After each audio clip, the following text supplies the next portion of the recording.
ಕ್ರಿಸ್ತನನ್ನು ಪ್ರತಿಫಲಿಸುವಂತೆ ನಿಮ್ಮ ಆತ್ಮಗಳನ್ನು ವಾಕ್ಯದಲ್ಲಿ ಬಲಪಡಿಸುವ ಅನುದಿನದ ಧ್ಯಾನ.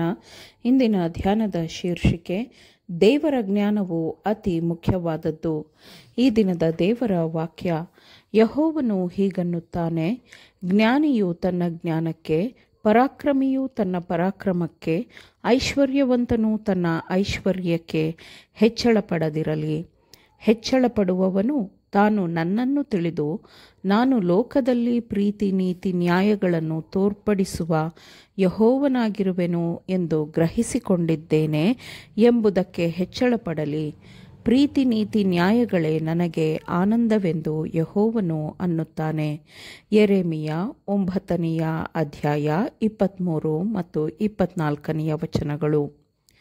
ಸುವಾರ್ತೆಯ ನಂಬಿಕೆಯನ್ನು ಹೊಂದಿಕೊಂಡ ನಂತರ ವಿಶ್ವಾಸಿಯು ತನ್ನ ಗುಣಸ್ವಭಾವಕ್ಕೆ ಸದ್ಗುಣವನ್ನು ಸೇರಿಸಿಕೊಳ್ಳಬೇಕು ಮತ್ತು ಹೀಗೆ ಅವನು ತನ್ನ ಹೃದಯವನ್ನು ಶುದ್ಧೀಕರಿಸಿಕೊಳ್ಳಬೇಕು ಮತ್ತು ದೇವರ ಜ್ಞಾನವನ್ನು ಸ್ವೀಕರಿಸಲು ಮನಸ್ಸನ್ನು ಸಿದ್ಧಪಡಿಸಿಕೊಳ್ಳಬೇಕು. ಈ ಜ್ಞಾನವು ಎಲ್ಲ ನಿಜವಾದ ಶಿಕ್ಷಣ ಮತ್ತು ಎಲ್ಲ ನಿಜವಾದ ಸೇವೆಯ ಅಡಿಪಾಯವಾಗಿದೆ. ಇದು ಶೋಧನೆಯ ವಿರುದ್ಧ ಇರುವ ಏಕೈಕ ನಿಜವಾದ ರಕ್ಷಣೆಯಾಗಿದೆ ಮತ್ತು ಒಬ್ಬನ ಗುಣಸ್ವಭಾವವನ್ನು ಇದು ಮಾತ್ರ ದೇವರಿಗೆ ಹೋಲಿಕೆಯಾಗುವಂತೆ ಮಾಡುತ್ತದೆ. ಜೀವಕ್ಕೂ ಭಕ್ತಿಗೂ ಬೇಕಾದದ್ದೆಲ್ಲವನ್ನು ದೇವರು ಮತ್ತು ಆತನ ಮಗನಾದ ಯೇಸುಕ್ರಿಸ್ತನ ಜ್ಞಾನದ ಮೂಲಕ ನಂಬಿಗಸ್ತರಿಗೆ ಕೊಡಲಾಗುತ್ತದೆ. ದೇವರ ನೀತಿವಂತಿಕೆಯನ್ನು ಹೊಂದಿಕೊಳ್ಳಲು ಪ್ರಾಮಾಣಿಕವಾಗಿ ಬಯಸುವವರಿಗೆ ದೇವರು ಯಾವುದೇ ಒಳ್ಳೆಯ ವರಗಳನ್ನು, ಆಶೀರ್ವಾದಗಳನ್ನು ತಡೆಹಿಡಿಯುವುದಿಲ್ಲ. ಒಬ್ಬನೇ ಸತ್ಯ ದೇವರಾಗಿರುವ ನಿನ್ನನ್ನು, ನೀನು ಕಳುಹಿಸಿಕೊಟ್ಟ ಯೇಸುಕ್ರಿಸ್ತನನ್ನು ತಿಳಿಯುವುದೇ ನಿತ್ಯ ಜೀವವು ಎಂದು ಕ್ರಿಸ್ತನು ಹೇಳಿದ್ದಾನೆ. ಹೆಚ್ಚಳಪಡುವವನು ತಾನು ನನ್ನನ್ನು ತಿಳಿದು ನಾನು ಲೋಕದಲ್ಲಿ ಪ್ರೀತಿ ನೀತಿ ನ್ಯಾಯಗಳನ್ನು ತೋರ್ಪಡಿಸುವ ಯೆಹೋವನಾಗಿರುವೆನು ಎಂದು ಗ್ರಹಿಸಿಕೊಂಡಿದ್ದೇನೆ ಎಂಬುದಕ್ಕೆ ಹೆಚ್ಚಳಪಡಲಿ ಎಂದು ಯೆಹೋವನ ಮಾತನ್ನು ಪ್ರವಾದಿಯಾದ ಯೆರೆಮೀಯನು ಪ್ರಕಟಿಸಿದ್ದಾನೆ. ದೇವರ ಜ್ಞಾನವನ್ನು ಪಡೆಯುವವನ ಆತ್ಮೀಕ ಸಾಧನೆಗಳ ಅಗಲ, ಆಳ ಮತ್ತು ಎತ್ತರವನ್ನು ಮಾನವ ಮನಸ್ಸು ಗ್ರಹಿಸಲು ಅತಿ ಕಷ್ಟಕರವಾದದ್ದು. ಕ್ರೈಸ್ತೀಯ ಗುಣಸ್ವಭಾವದ ಪರಿಪೂರ್ಣತೆಯನ್ನು ತಮ್ಮ ಸುತ್ತಮುತ್ತಲಲ್ಲಿ ಸಾಧಿಸಲಾಗದೆ ವಿಫಲರಾಗಬೇಕಾಗಿಲ್ಲ. ಕ್ರಿಸ್ತನ ಬಲಿದಾನದ ಮೂಲಕ ಜೀವನ ಮತ್ತು ದೈವ ಭಕ್ತಿಗೆ ಸಂಬಂಧಿಸಿದ ಎಲ್ಲವನ್ನೂ ಹೊಂದಿಕೊಳ್ಳಲು ಅವಕಾಶವನ್ನು ಮಾಡಲಾಗಿದೆ.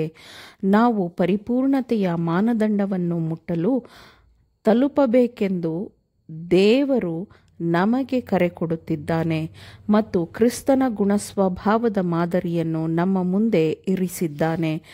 ದುಷ್ಟತನವನ್ನು ಕ್ರಿಸ್ತನು ತನ್ನ ಮಾನವತ್ವದಲ್ಲಿ ಮತ್ತು ನಿರಂತರವಾಗಿ ವಿರೋಧಿಸುತ್ತಾ ದೈವತ್ವದೊಂದಿಗಿನ ಸಹಕಾರದೊಂದಿಗೆ ಮಾನವರು ಗುಣಸ್ವಭಾವದ ಪರಿಪೂರ್ಣತೆಯನ್ನು ಸಾಧಿಸಬಹುದು ಎಂದು ರಕ್ಷಕನು ಮಾನವರಿಗೆ ತೋರಿಸಿಕೊಟ್ಟನು. ಮಾನವರಾಗಿ ನಾವೂ ಸಹ ಪರಿಪೂರ್ಣವಾದ ಜಯವನ್ನು ಹೊಂದಬಹುದು ಎಂಬ ಭರವಸೆಯನ್ನು ದೇವರು ಈ ಮೂಲಕ ತೋರಿಸಿದ್ದಾನೆ. ಆಜ್ಞೆಗಳ ಎಲ್ಲ ತತ್ವಗಳಿಗೆ ವಿಧೇಯನಾಗಿ ಕ್ರಿಸ್ತನಂತೆ ಒಬ್ಬ ಮನುಷ್ಯನು ನಂಬಿಗಸ್ತನಾಗುವ ಸಾಧ್ಯತೆಯು ಪ್ರಕಟಗೊಳ್ಳುವ ಮೊದಲು ಅವನು ಸತ್ಯದ ಆತ್ಮದ ಶಿಸ್ತು ಮತ್ತು ಸತ್ಯದ ಆತ್ಮದ ಅಚಲವಾದ ಪ್ರಭಾವಗಳಿಗೆ ವಿಧೇಯನಾಗಿ ತಗ್ಗಿಸಿಕೊಂಡಾಗ ದೈವ ಅನುಗ್ರಹದ ಕೆಲಸದ ನಿಮಿತ್ತದಿಂದ ದೊರೆಯುವ ರಕ್ಷಣೆಯನ್ನು ಹೊಂದುವ ಪರಿಶುದ್ಧತೆಯನ್ನು ಅವನು ಪಡೆದುಕೊಳ್ಳುತ್ತಾನೆ ಎಂದು ದೇವರ ವಾಕ್ಯವು ಪ್ರಕಟಿಸುತ್ತದೆ. ಕ್ರಿಸ್ತನ ನೀತಿವಂತಿಕೆ ಎಂಬ ಸುಗಂಧ ಧೂಪದಿಂದ ಮಾತ್ರ ಮನುಷ್ಯನ ವಿಧೇಯತೆಯು ಪರಿಪೂರ್ಣಗೊಳ್ಳುತ್ತದೆ. ಅದು ವಿಧೇಯತೆಯ ಪ್ರತಿಯೊಂದು ಕ್ರಿಯೆಯನ್ನು ದೈವಿಕ ಪರಿಮಳದಿಂದ ತುಂಬುತ್ತದೆ. ಪ್ರತಿಯೊಂದು ತಪ್ಪುಗಳನ್ನು ದೃಢವಾಗಿ ಜಯಿಸುವುದೇ ಒಬ್ಬ ಕ್ರೈಸ್ತೀಯನ ಕೆಲಸವಾಗಿದೆ, ಭಾಗವಾಗಿದೆ. ತನ್ನ ಪಾಪ ತುಂಬಿದ ಅಸ್ವಸ್ಥ ಆತ್ಮದ ಅಸ್ವಸ್ಥತೆಗಳನ್ನು ಗುಣಪಡಿಸಿಕೊಳ್ಳಲು ಅವನು ನಿರಂತರವಾಗಿ ರಕ್ಷಕನನ್ನು ಬೇಡಿಕೊಳ್ಳಬೇಕು. ಅವನಲ್ಲಿ ಜಯಿಸುವ ಜ್ಞಾನವೂ ಬಲವೂ ಇರುವುದಿಲ್ಲ. ಅದು ದೇವರಿಗೆ ಮಾತ್ರ ಸೇರಿದವುಗಳಾಗಿವೆ. ಮತ್ತು ತಗ್ಗಿಸಿಕೊಂಡು ಪಶ್ಚಾತ್ತಾಪದಿಂದ ಸಹಾಯಕ್ಕಾಗಿ ಆತನನ್ನು ಹುಡುಕುವವರಿಗೆ ಅವನು, ಅಂದರೆ ದೇವರು, ಅವರಿಗೆ ಅವುಗಳನ್ನು ದಯಪಾಲಿಸುತ್ತಾನೆ. ಆಮೇನ್. ದೇವರ ವಾಕ್ಯಗಳನ್ನು ಶ್ರದ್ಧೆಯಿಂದ ಆಲಿಸುವವರು ಮಾತ್ರವೇ ಆಗಿರದೆ ಪಾಲಿಸುವವರೂ ಆಗಬೇಕೆಂದು ನಿಮ್ಮನ್ನು ಉತ್ತೇಜಿಸುತ್ತೇನೆ. ಪರಿಶುದ್ಧಾತ್ಮನ ಸಹಾಯದಿಂದ ಆಲಿಸಿದ ನಿಮ್ಮೆಲ್ಲರಿಗೂ ಧನ್ಯವಾದಗಳು. ಮತ್ತೆ ದೈನಂದಿನ ಧ್ಯಾನಕ್ಕಾಗಿ ನಾಳೆ ಸಂಧಿಸೋಣ. ಆಮೇನ್.